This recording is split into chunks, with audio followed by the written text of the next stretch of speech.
There comes a time in one's life when one begins to wonder or ponder upon their very existence. How well have I lived my life? What have I achieved? Should I die today? Should it all end today? What will be the fate of my children and the children after them? What will I be remembered for? What would I have done for them that would set them up for life to thrive excellently? What has my journey been like here on earth? How have I been able to live a fulfilled life that's worthy of emulation? How have I been able to model the right values or beliefs to my children or the people around me? What would the society say of me? What will be written on my tombstone? And if you are currently asking yourself these questions, or you have someone in your life who is pondering in this direction, I think you should share this video with them. And you are welcome to watch with us as we delve into the new legacy, honoring the past and shaping the future. Now, what are legacies?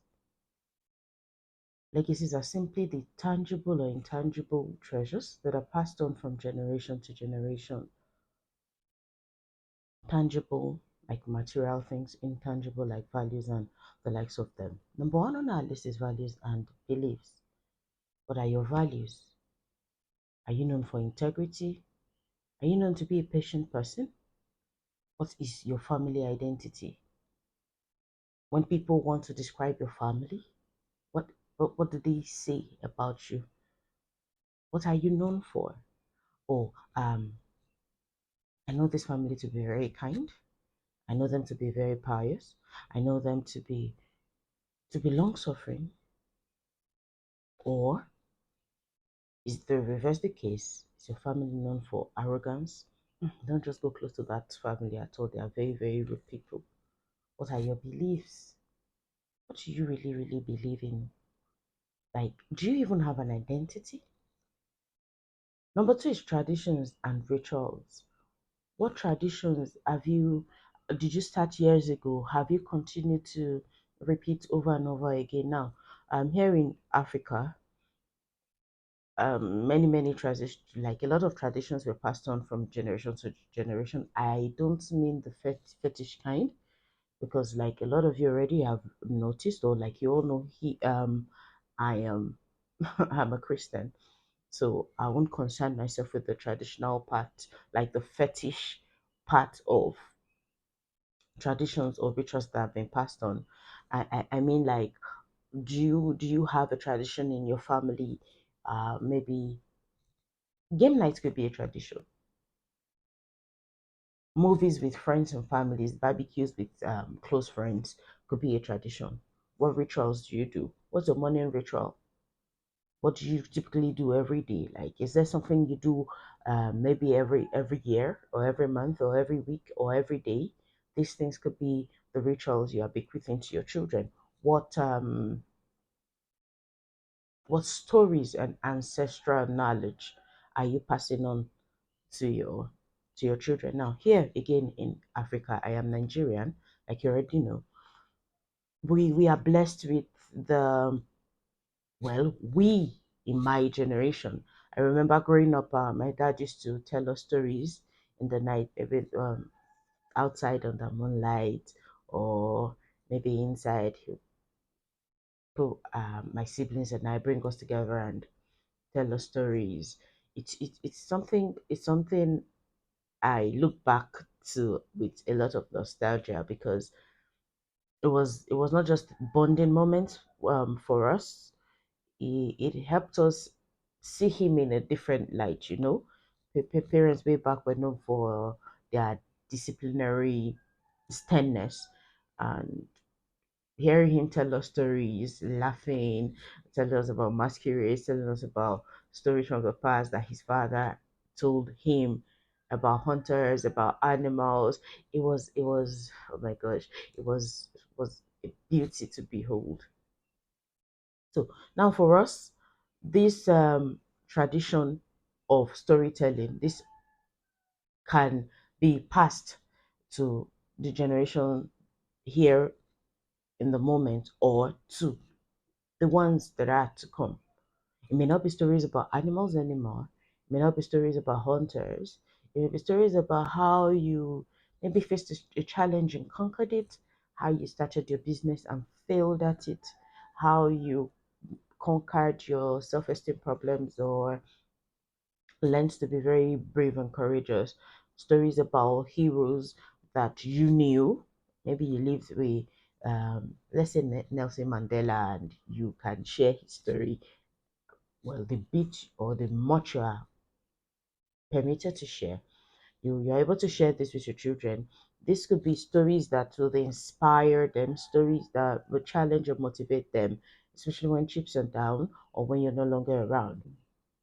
These stories or ancestral knowledge would definitely come in handy, if not for the motivation or inspiration, maybe for the mere fact that they know how you were when you were growing up. You didn't just fall from the sky and become a grown up. They can relate to your story. Maybe they can borrow something from your life as maybe at their age, or just the knowledge of where they are coming from, like you being their parent. The next one is financial and material wealth. Now, this is where a lot of people maybe focus on what will I leave to my children as legacy in wealth in companies. But this should not be the only thing, because anybody can make money. Money is very, very easy to make. I don't know, it's a mindset I've always had. Money is very easy to make. Um, But not everybody has integrity. Not everybody has values. Not everybody's belief system will help them grow. Not everybody has a growth mindset. So this is why it's important for us to put the more important things first, so that we'll not have our children believing that money is everything. And if you have companies, if you have a fortune, then you can do anything you like. According to a Forbes.com article I studied when I was putting this together, I learned that legacies can be passed on in two ways. Like, one is your personal legacy passed on to your children, the way you lived your life, the things you believed in, everything about you, you're telling it to them. The other way is helping them, like giving them the flexibility and opportunity to define who they want to be and achieve whatever they have decided or defined for themselves.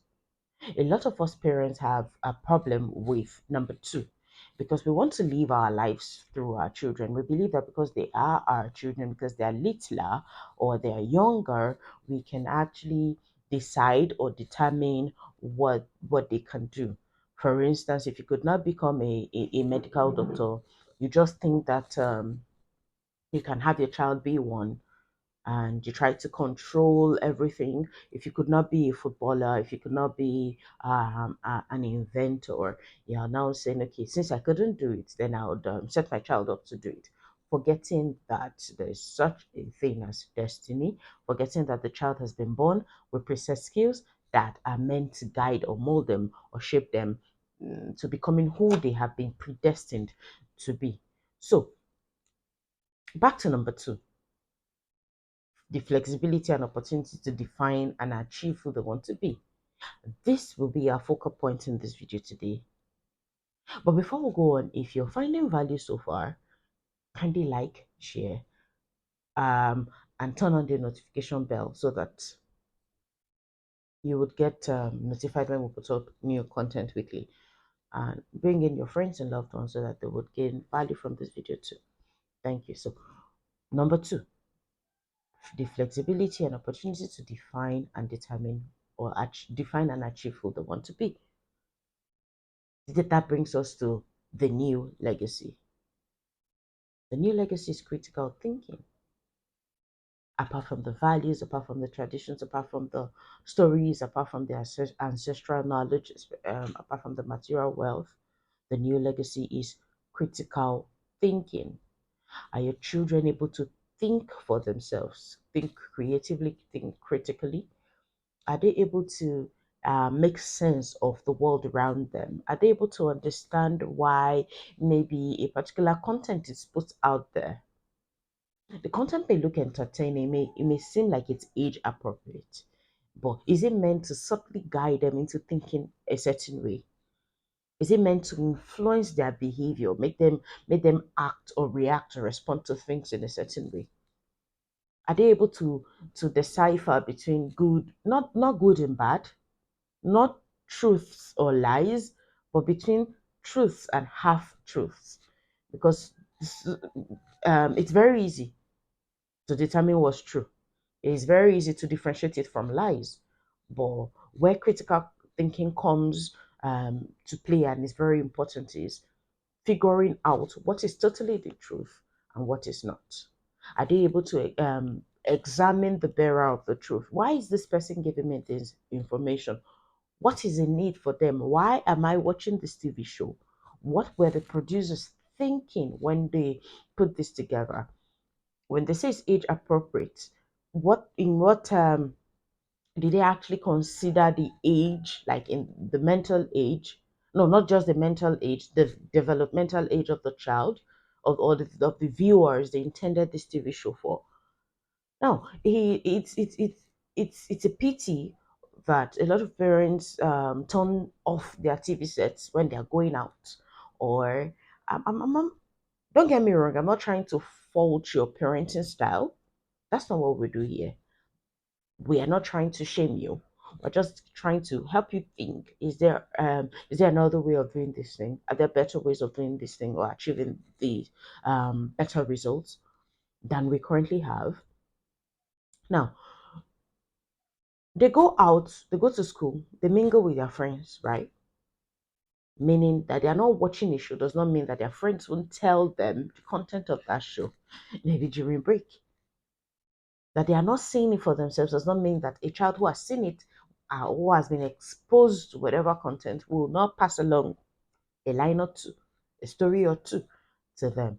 So, will the aim not have been defeated? The aim of turning off the TV, my children will not watch TV with everything that's going on these days. Now, there will be no internet. I think it's like saying because fire is going to burn your child, my children will never cook with an electric or induction stove or a gas cooker. Or because people die when they drive cars, my children are not going to drive. Or maybe because people fall sick. Maybe I should not even have children because children fall sick or something. Let's just trying to make you see the flip side or the extremities so that you'll be able to get the perspective from which I am saying this. So if you are not, if they are not able to think for themselves, if they're not able to make sense out of the world around them for themselves, if you have not taught them the prerequisite skills that would help them have their own minds, like think their own thoughts, live their own lives, if you have not taught them to be assertive, if you have not accepted no from them, charity they say begins at home, right? If they cannot say no to you, therefore means that they cannot say no to people outside because their teacher is an authority figure. Maybe an older friend may be like an authority figure to them in school. So if they've not learned to say no to you, if you've killed their assertiveness and called it stubbornness, or I too know ITK, like we say in Nigeria, you see that they will not be able to think for themselves, and that alone would be a very, very, very, very huge problem, if you ask me, in my opinion. Because come to think of it, you won't be there. You are definitely not there with them between 4 and 2 or 3 or 4 or 5 p.m. when they are with their peers in school. So if you've not taught them to think critically, you should begin to do so moving forward, because critical thinking will help them maintain their individuality, will help them be their own selves, will help them harness and maximize their potentials. And like Rollo May said, the opposite of courage is no longer fear, it is conformity. When they're able to think for themselves, they will not conform. They'll be separate. They'll be able to make their own decisions, make their own plans, and act according to their plans. They were able to set their goals and achieve them. So it's very important that you begin to teach them to think critically. Now, what are the importance rather of legacies? Number one is identity and belonging. That I know my cultural heritage, that I know my ancestral, that I have a knowledge of my ancestral lineage will help me have a sense of belonging. Okay, I come from the so so so and so family. They are known for this, they are known for that. It kind of helps me understand why I behave a certain way. My primary cognitive function. Or some people say, oh, you look very much, or you behave very much like your grandmother. You look a lot like your grandfather. That's how your grandfather used to give speeches. So it helps you like um identify like with where you're coming from. It helps you with the knowledge of where you're coming from, and it helps you honor that past too. Because if you learned from your grandfather, or if that legacy was passed on, I remember Obisora. Obis is one very amazing woman. I think you should follow her on Instagram. She always mentions she always mentions she never fails to honor her grandma and her mom because she's very stylish. She's very big on women owning their identities, being who you are, loving, being confident in your own skin, loving up on yourself, and being the best person God has called you to be in this version of yourself. Now, she advocates for people to grow, yeah, but why not just love yourself first? Be beautiful because you were created beautifully. Be yourself. Don't want to maybe lose weight because other people are skinny. Just love yourself first and make decisions based on that self-love. Let it be because you want something, not because other people are making it look like that's what's the norm or the standard. Now, she honors her grandma and her mom by saying that whatever she knows about putting herself together, skincare, the whole beauty regimen and routines and everything she learned from her mom and her grandma. And that spoke a lot to me as a person, and it made me start questioning my actions. What will my children learn from me, and what will their children also learn from me? That has made her work very easy because she grew up seeing her grandma put herself together, grew up seeing her mother in the same light. So he helps shaped her primary cognitive function. And today she's inspiring and touching many lives just by being beautiful and putting herself together. And she's making a fortune out of it. I've personally been blessed with a lot of her content, and I know you'd be too. Moving on.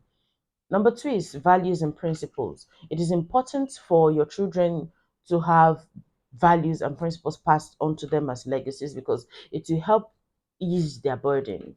Like making friends, your choice of friends, their choice of friends and association would be a lot easier if they knew that, okay, my family is known for patience, kindness, and all the virtues or fruits of the Holy Spirit. They will not be found in the company of fools. They will not be found in the company of mediocres. They will not be found in the company of arrogant, puffed up people because those things do not align with their values. So it helps them, giving them giving them legacies or bequeathing the legacies to them helps them shape their values and their principles. Now, that you have certain principles does not mean that your child will be everything you are. They are not an extension of you, they are their own person. Your job is to guide them as beacons, as guiding lights in finding their own identity, in finding out who they are, in finding their own skills, in building and developing them so that they'll be the best they can be. Shared history and family history is number three. I think it's Bob Marley that said, if you know where you're coming from, you know where you're going. If, for instance, I know that the women from my family are very dogged, go getters, very determined, it will form my desire to want to reach out for anything I put my mind to, because like we say in Nigeria, I no go won't fold their hand now. It's not me that it will not be me that will drop the ball when it comes to my turn. You get okay. So if they do not know the stories of their forefathers, you can imagine they won't be able to. Yes, they may find out who they are, they may learn about their own potentialities, but it just makes it a lot easier knowing that okay, these people, these women or these men were known for this is that. Maybe I have that identity too. It reminds me of a story I read to my children. I think um it's about a unicorn. I think her name was Honor. My memory serves me right now. The unicorn always felt like her horn got in the way of everything. Like, oh God, I hate this horn. And she felt like it made her very clumsy. She was very, very angry. And one day she went to the attic and was going through old pictures, and she saw pictures of her grandmother, her parents, her uncles, and her long distant relations, how they use their horns. I think grandma puts her knitting yarn on her horn. The uncle was using, they just use their horns in different ways. So instead of seeing it as something that made her clumsy, something not to be proud of, from those pictures she was able to see that okay, maybe this is actually a blessing after all.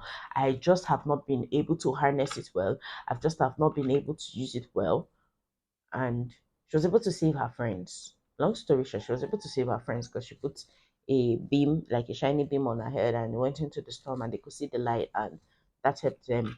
That led them to safety. So you see, she was not. If she didn't see the books, she wouldn't have been able to.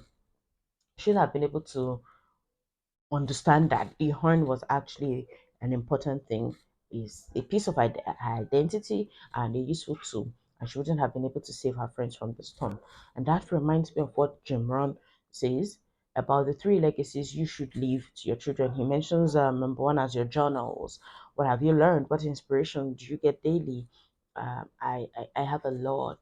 Currently, I like over the years. There's always a notebook or two, a journal or two, where I put down my thoughts, I put down the inspirations, where I put down maybe important things from what I read or videos I watch or podcasts I listen to. Will those not be a good thing to pass on to your children? Because there's a lot of information out there for them to sift through. How about you already have key points or key notes that you've put down that have maybe shaped your perception or helped you make more or better informed decisions over the years? Would that not be something good to give to them? Number two, he said your pictures. They say a picture tells 1,000 stories or says 1,000 words. If they see a picture of you maybe doing something and doing it well, they see pictures of like your growth phases. When I think it was yesterday, I saw a picture of when I went on a trip to Ghana, like when I was way younger, and I showed it to my daughters, and they were blown away. Wow, is this mom? Your face didn't change. Like over the years, I'm like, oh wow, it's been me. I've always had this, and we laughed about it. It was something nostalgic for me. So pictures will be a very good thing to bequeath to your children. And he said number three is your library, because books are a very vital part. I feel bad for some people who sit on the the mindset they have made or they have about reading. I don't know how to read. I don't like reading. Reading is a very, very important skill, because from a book you can learn how not to do something, what mistakes not to make, and how to do things better. With a book, you can get ideas that could shape your life forever. So those three things, your journals, your library, and your pictures, are very good legacies or things to give to your children, tangible resources to give to your children. So maybe going through one of your journals will inspire them or give them this bulb or eureka moment to make them want to do something and do it well. Number four, importance of back to the importance of legacies is cultural preservation. There are There are some things that are very, very beautiful about your culture. Is it the way they eat? Is it the way they dress? Is it their food in itself? Is it some recipes?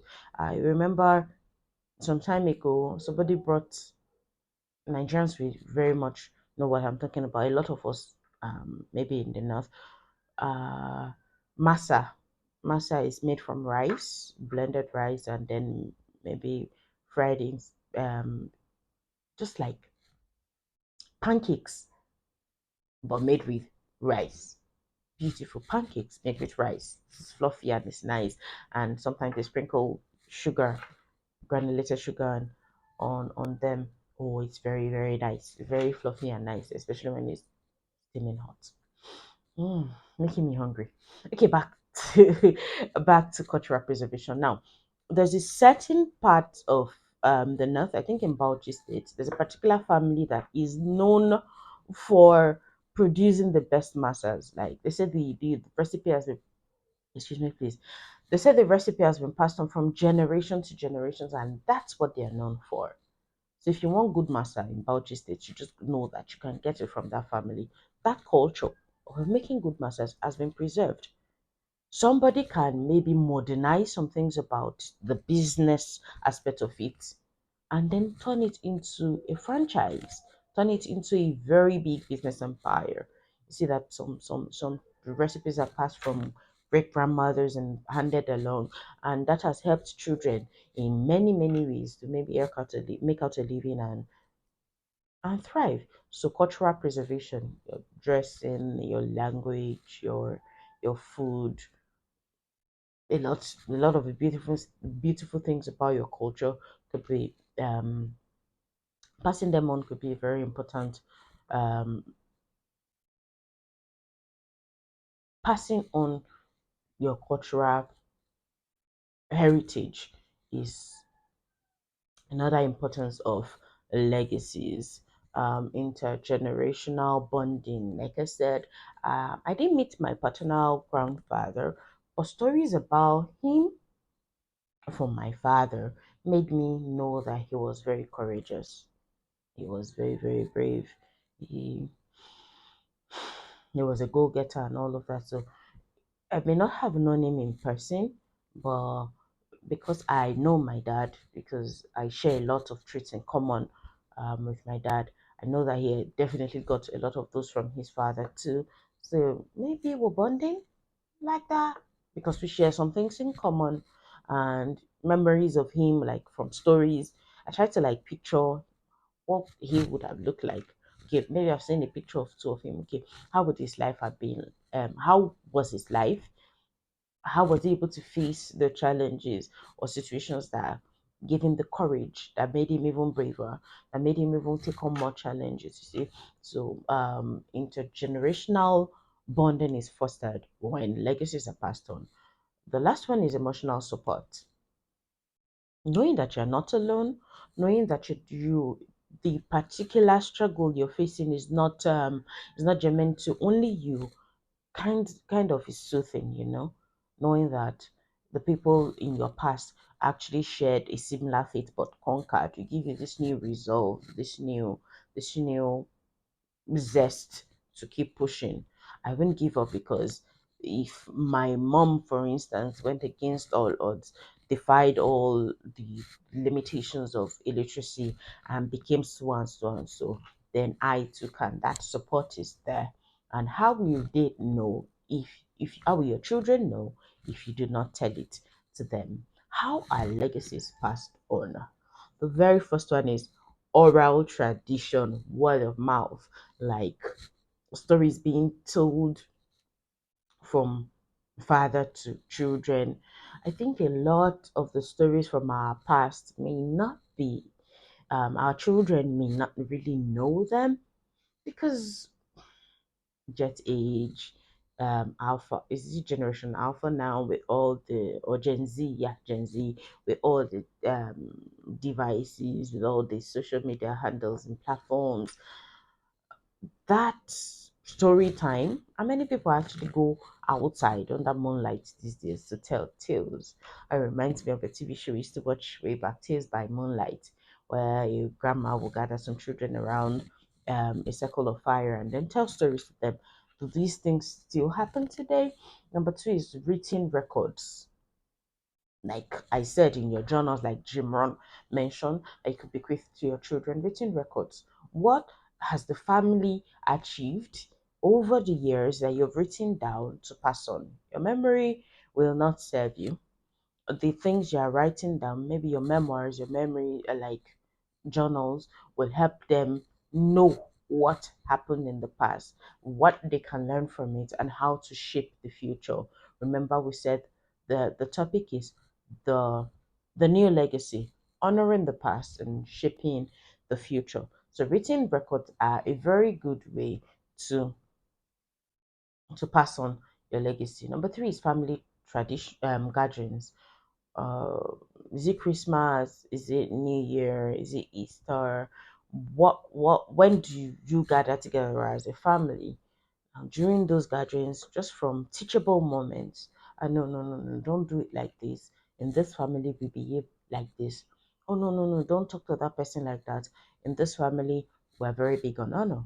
Honor is a very, very important part of our family. Oh, we are not rude to people, not because we are paupers, because some people just feel like when you're wealthy, you now have the right mm, to be rude to everybody, to talk them down, to trash them. No, no. It just tells of you and your values and what you hold there.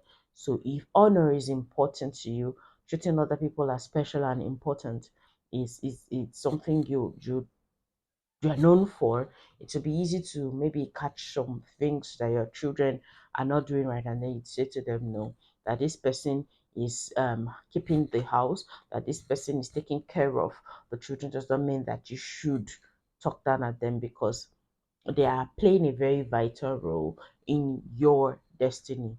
Because there are a lot of things you would not ordinarily be doing right now if you did not have them in your life. Number four is personal or cultural artifacts. What are those things that are? I think the Yorubas are known for their fila, their ashoke. There are a lot of things that are known or ascribed to your culture, your background, your heritage is known for these things. What food, what food makes it to your current history? And for the Edos or the Ishans in Edo State, it is black soup. Please, it's not like the soup is black. It's made from a blend of a lot of vegetables. It's just the name. For the Urubus, it's banga and starch. A lot of people are just that's for food. For the Benin ham, you know this Queen Idia's head. It's a very big cultural artifact. For the Yorubas, I think it's that first. Okay, it's the same first head, I think. So for a lot of cultures, there are different things that you just see and you say, okay, everybody knows that yellow bus is something Lagos State is known for. You see, so there are a lot of things that you just see, and then a particular culture, a particular tradition, a particular custom, a particular place comes to your mind. If you see the very bulky real coral beads and the big headpiece they call okuku in Benin, you just know that this belongs to the Benin. So they're like a means of identification, an identity, something that you just see and then you know, okay, this person must be from here, this person must be from that place. These things are a way of passing or handing down legacies. The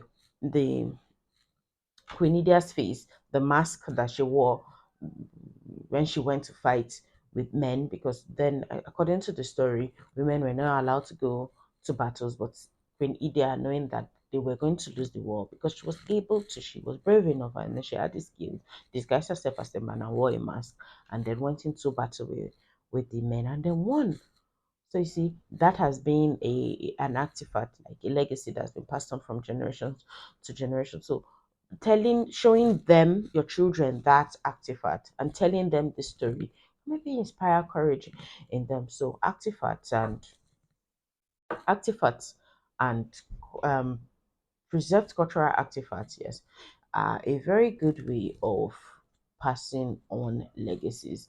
Number six is philanthropy and community involvement. Philanthropy and community involvement.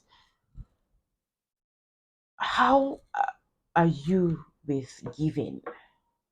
You've been blessed, yes, a lot, but is this worth for you to keep alone?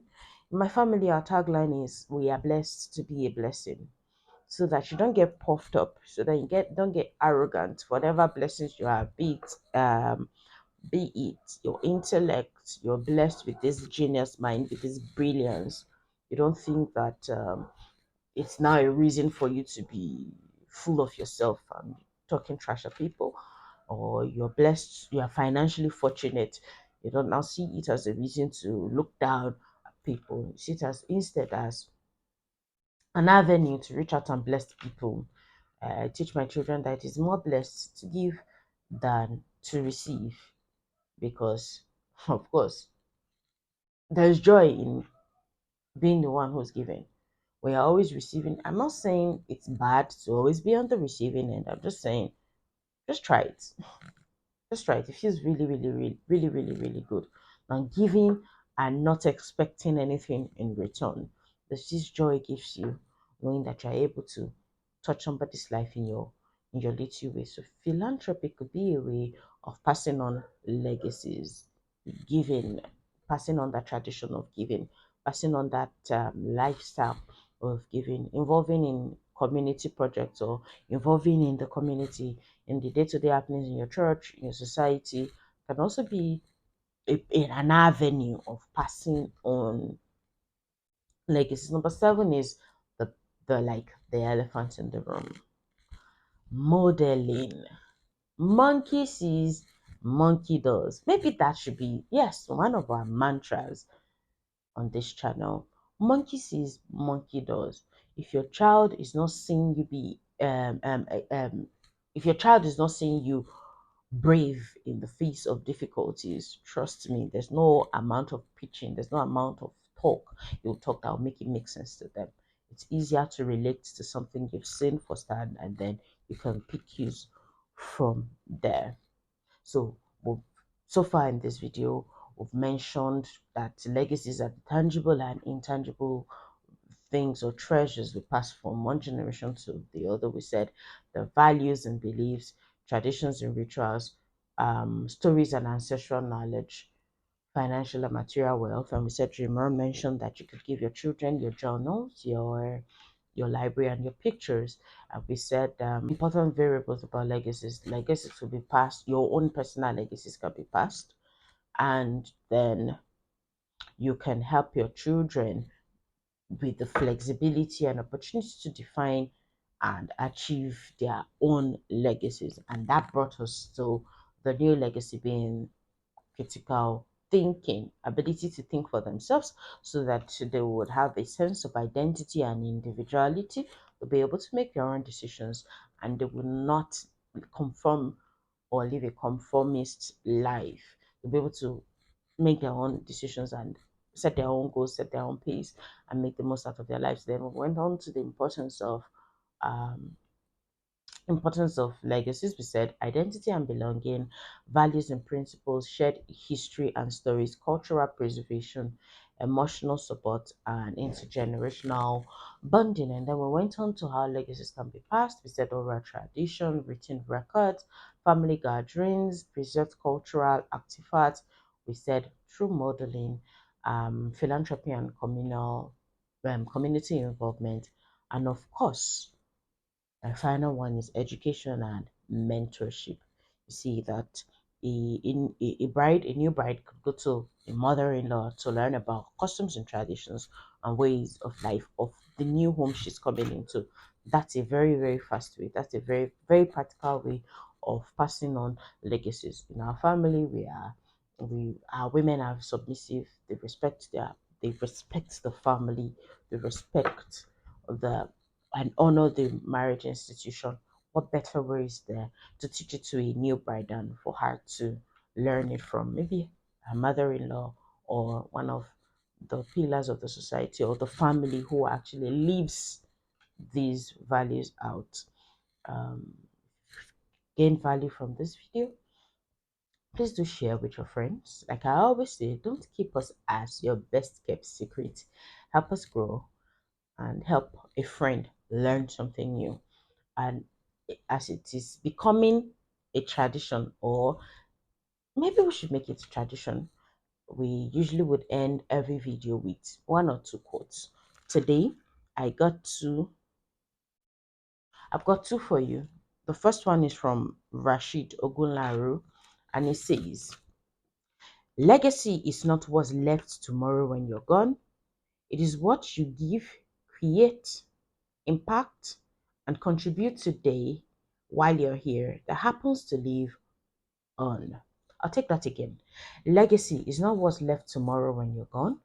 It is what you give, create, impact, and contribute today while you're here that happens to live on, by Rashid Ogunlaru. And that reminds me of one quote I read somewhere, mm, that says that the way you live your life every day is the ink with which your story is written. So if every day you are kind, every day you are brave, every day bravery is not the absence of fear. It is facing the situation irrespective of the fear while still being afraid, doing it afraid. So your everyday life is writing your legacy. It is not what is left when you're gone. It is what you give, create, impact, and contribute while you're here that lives on after you. Number two, legacies are not just about leaving something behind, they are about inspiring others to carry the torch and make a difference in their own unique way. Legacies are not just about leaving something behind, they are about inspiring others to carry the torch and make a difference in their unique way. Unknown. So if you find yourself thinking again, what will I be known for? What life have I lived? What will be written on my tombstone?